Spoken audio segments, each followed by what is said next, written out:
Good evening, everybody. Welcome to my podcast W5 Wow Woman Winning Wonderful World.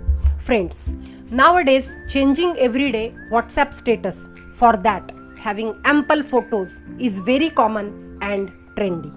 Everyone becomes so much involved in capturing photos that they become nostalgic and forget to enjoy the present moment. Isn't it? But yet, selfies are must because everyone believes capturing moment is more awesome than living moment. This is the picture of today. But there was a time when if someone had camera, he was considered to be different and was having different value. On the other hand, today for taking photos, everyone is having mobile. So it is not asked, do you have mobile with camera? But question is, what megapixel? We have become so accurate in photography. So friends, our today's wow woman is India's first woman photojournalist, Madam Homai Vyarawalla, commonly known by her pseudonym Dalda 13. She is a 19th century woman. She was born on 9th December 1913 in Navsari, Bombay state of British India in a Parsi family.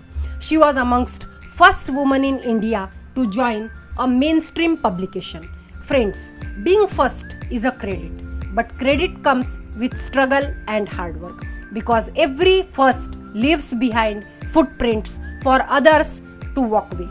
But to leave behind the footprint, one walks on a never before path, and therefore it is like पाँव हौले से रख कश्ती से उतरने वाले अक्सर जिंदगी किनारों से ही खिसका करती है. It is the depth your footprints define. Homai Vyarawalla's childhood was spent in traveling, that is moving from place to place with her father, who had a traveling theatre. And moving from Vyara near Surat of Gujarat, she moved to Bombay with her family. Her parents were not well educated but were focused on her studying English and enrolled her at Tordios Grant Road High School.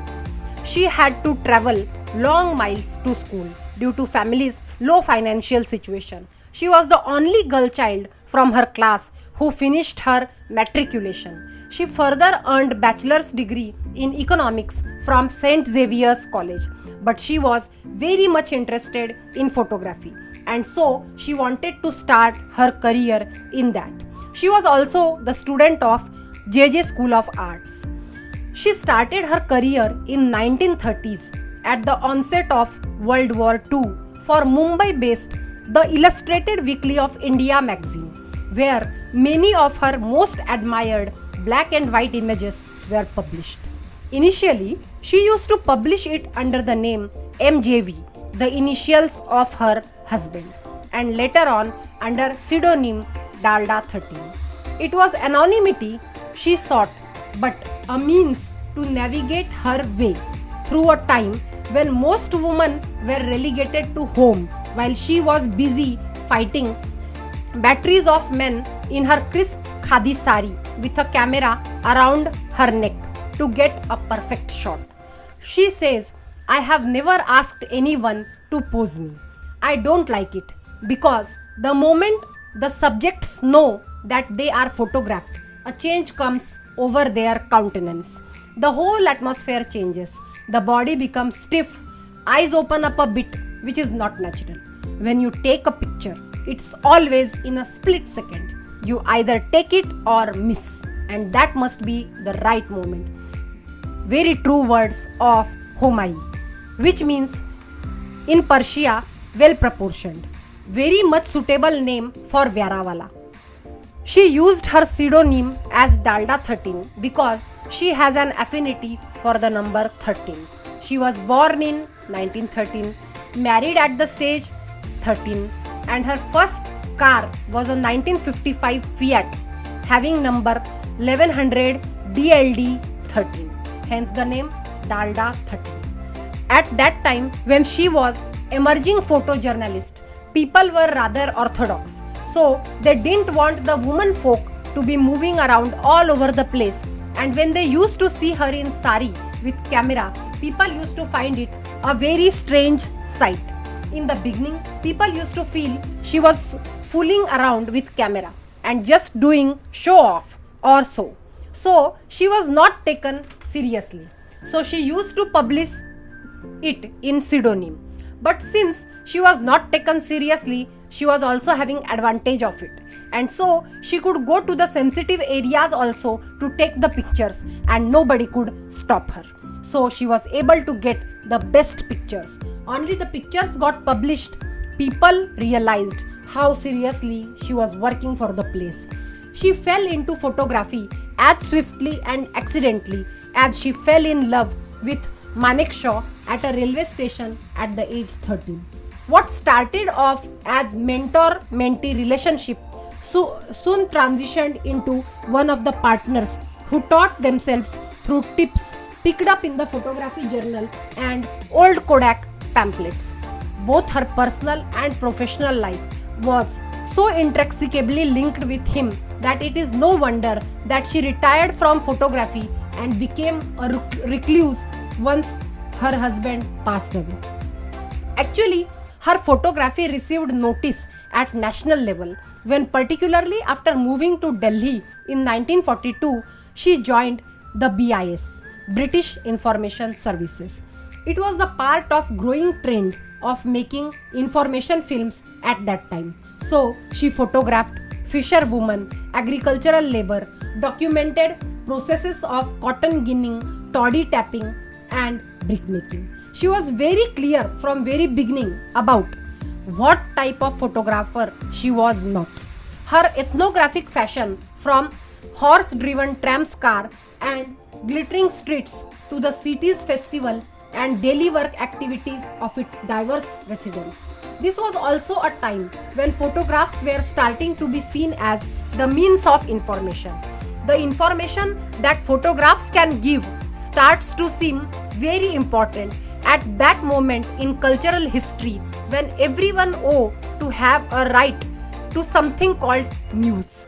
Photographs started to represent a thin slice of space as well as time.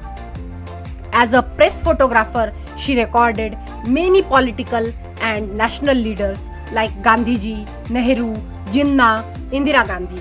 In 1956, she photographed 14th Dalai Lama when he entered Sikkim in India for the first time via Nathula. In a country where women are expected to be submissive, Mrs. Vyarawalla was trotting a large camera on her sari draped shoulder, always pushing to where the action was. Her photographs documented Queen Elizabeth, Kennedy, Helen Keller, Martin Luther, and so on. She was very fond of candid photography style. She eschewed bulky studio equipment, which according to her was cumbersome and expensive contraptions, toy of clever and wealthy. She started using more portable cameras like Rolleiflex and the Contax that allowed her mobility and ease. The moving away from studio photography was not just technology, but also an era of candid photography and a reaffirmation of the belief that camera captured reality. In this attempt to move away from traditional in-studio portrait, Vyarawalla and Manekshaw began to work with publications. The Bombay Chronicle on photo features centered around Bombay, the first of their kind. Her early photographs recorded Bombay's dynamic urban life. In 1970, shortly after her husband's death, Homai decided to give up photography, lamenting bad behavior of new generation photographer. When she was asked why she quit photography while at the peak of her profession, she said, "It was not worthy anymore. We had rules of photographers. We even followed a dress code. We treated each other with respect like colleagues. But then things changed for worst. They were only interested in making a few quick bucks. I don't want to be the part of crowd anymore." She did not take a single photograph in the last 40 plus years of her life. Friends, here I feel if your profession is your passion along with bread and butter, and if you get hurt, You can't follow your bread and butter at the cost of passion. Later in life, Homai gave her collection of photographs to Delhi-based Al-Qazi Foundation for Arts, and in 2010, in collaboration with National Gallery of Modern Arts Mumbai, the foundation presented a retrospective of her work. She saw 4 decades almost with her lens, and so on her 104th birth anniversary, Google honored Homai with Doodle, First Lady of Lens. She was awarded with Lifetime Achievement Award and also with Padma Vibhushan. At 96 years of age, she was in news as she sold her original Fiat to a vintage car lover, which was bought from Italy by sea route long back. And she sold Fiat and then she bought Nano.